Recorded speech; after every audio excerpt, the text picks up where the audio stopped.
Di ujung selatan dunia yang berpenghuni, ketika angin samudra selatan berhembus tanpa hambatan dari Antartika dan kabut tipis menggantung di atas hutan basah yang sunyi, terdapat sebuah pulau yang seolah menolak bergerak seiring waktu. Pulau itu bernama Tasmania.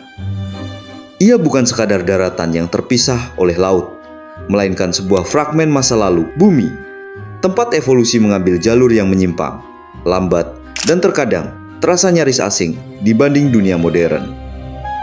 Tasmania adalah bukti bahwa ketika alam dibiarkan bekerja dalam isolasi, hasilnya tidak selalu indah dalam pengertian manusia, tetapi hampir selalu menakjubkan.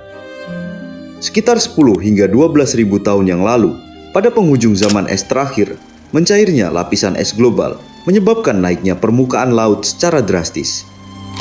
Jembatan darat yang sebelumnya menghubungkan Tasmania dengan daratan utama Australia perlahan tenggelam, menciptakan Selat Bass yang dingin dan berombak.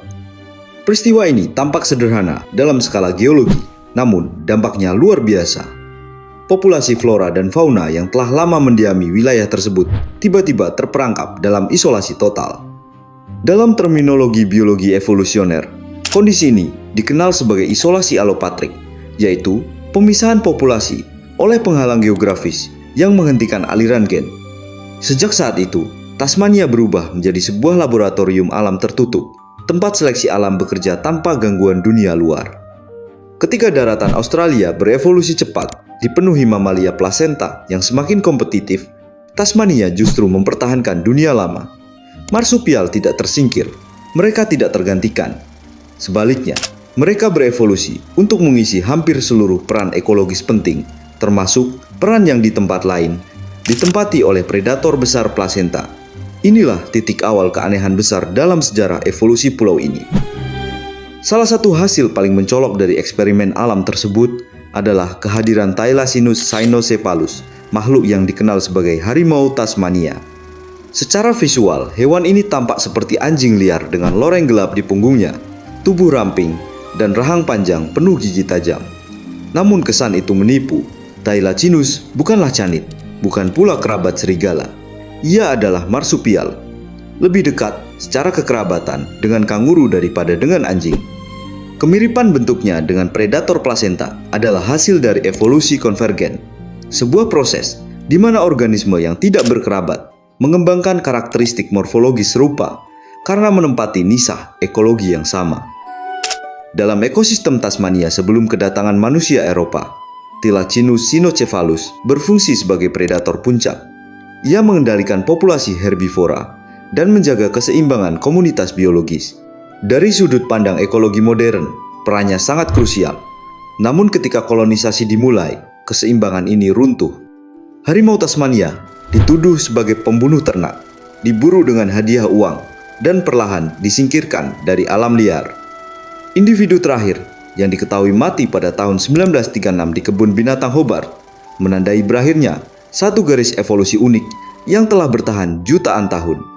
Kepunahan ini bukan sekadar hilangnya satu spesies, melainkan runtuhnya sebuah peran ekologis yang tidak pernah benar-benar tergantikan.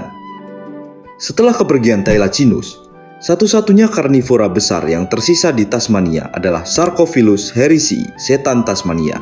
Dengan tubuh yang relatif kecil, makhluk ini tampak tidak mengesankan pada pandangan pertama. Namun di balik penampilannya, ia menyimpan salah satu adaptasi biomekanik paling ekstrim di dunia mamalia secara proporsional terhadap ukuran tubuhnya. Setan Tasmania memiliki gigitan terkuat yang pernah tercatat. Rahangnya mampu menghancurkan tulang, memungkinkannya mengonsumsi bangkai hingga ke bagian terdalam. Dalam kerangka ekologi, Sarcophilus hericii berperan sebagai pemakan bangkai yang sangat efisien, menjaga kebersihan lingkungan dan menghambat penyebaran penyakit. Namun isolasi yang sama yang memungkinkan spesies ini bertahan selama ribuan tahun juga menjadi sumber kelemahannya. Tasmania memiliki tingkat keragaman genetik yang rendah akibat populasi yang relatif kecil dan terisolasi. Kondisi ini membuat setan Tasmania rentan terhadap Devil Facial Tumor Disease atau DFTD, sebuah kanker menular yang menyebar melalui gigitan. Dalam konteks biologi sel, penyakit ini hampir tidak masuk akal. Sel kanker bertindak seperti parasit, berpindah dari satu individu ke individu lain. Karena rendahnya variasi genetik, sistem imun setan Tasmania gagal mengenali sel kanker sebagai ancaman asing. Ini adalah tragedi evolusioner yang jarang terjadi. Contoh nyata, bagaimana stabilitas jangka panjang dapat berubah menjadi kerentanan fatal ketika lingkungan berubah. Di lapisan ekosistem yang lebih kecil, Tasmania juga dihuni oleh predator marsupial berukuran menengah seperti Dasyurus viperinus atau kuol timur. Hewan nokturnal ini bergerak cepat di bawah kanopi hutan, berburu serangga, reptil kecil, dan mamalia mungil. Dengan metabolisme tinggi dan strategi berburu oportunistik, kuol timur berperan penting dalam menjaga keseimbangan populasi fauna kecil.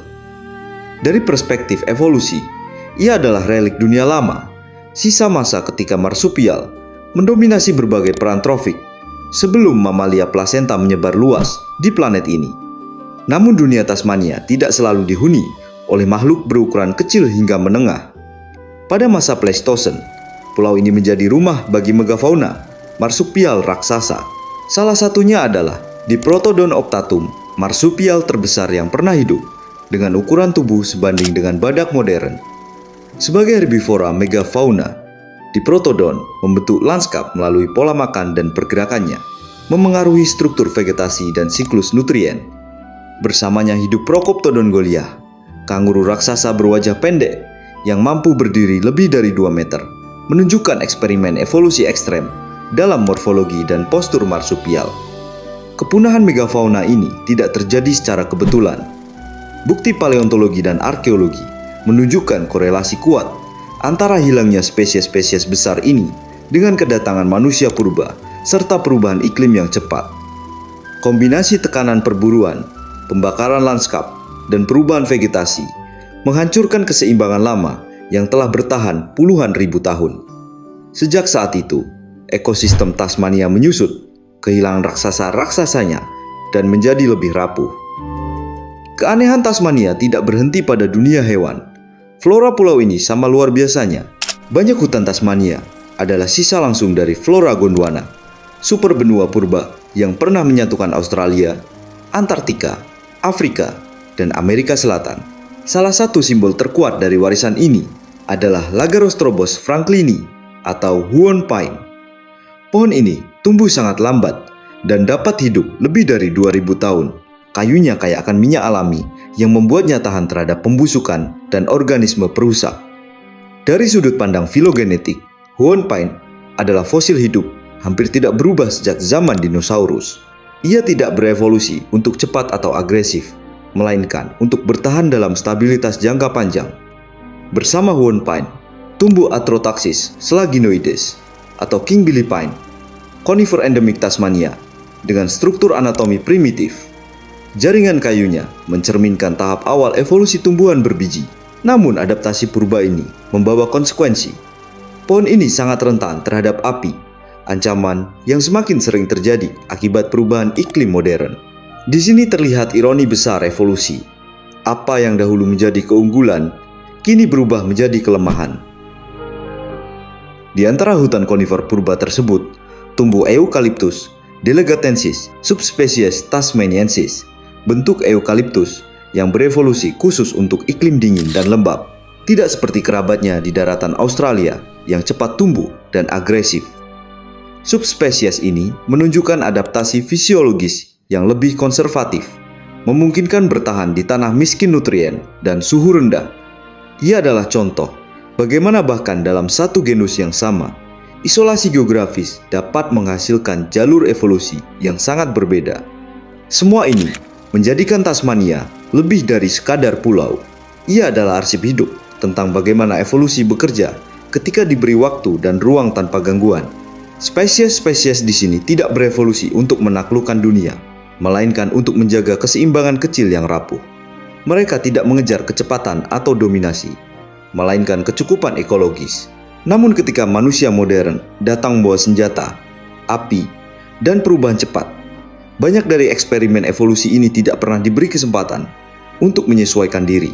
Kepunahan harimau Tasmania, runtuhnya megafauna, dan krisis setan Tasmania adalah pengingat bahwa jutaan tahun seleksi alam dapat runtuh dalam hitungan dekade. Tasmania hari ini berdiri sebagai saksi bisu. Sebuah pulau yang menyimpan gema masa lalu bumi, tempat evolusi pernah berjalan di jalur yang berbeda. Lebih sunyi, lebih lambat, dan jauh lebih rapuh. Di setiap hutan basah, di setiap fosil yang terkubur, dan di setiap spesies yang masih bertahan, Tasmania mengajukan satu pertanyaan yang tak pernah benar-benar kita jawab. Ketika alam dibiarkan bekerja sendirian, apakah kita cukup bijak untuk tidak menghancurkan hasilnya?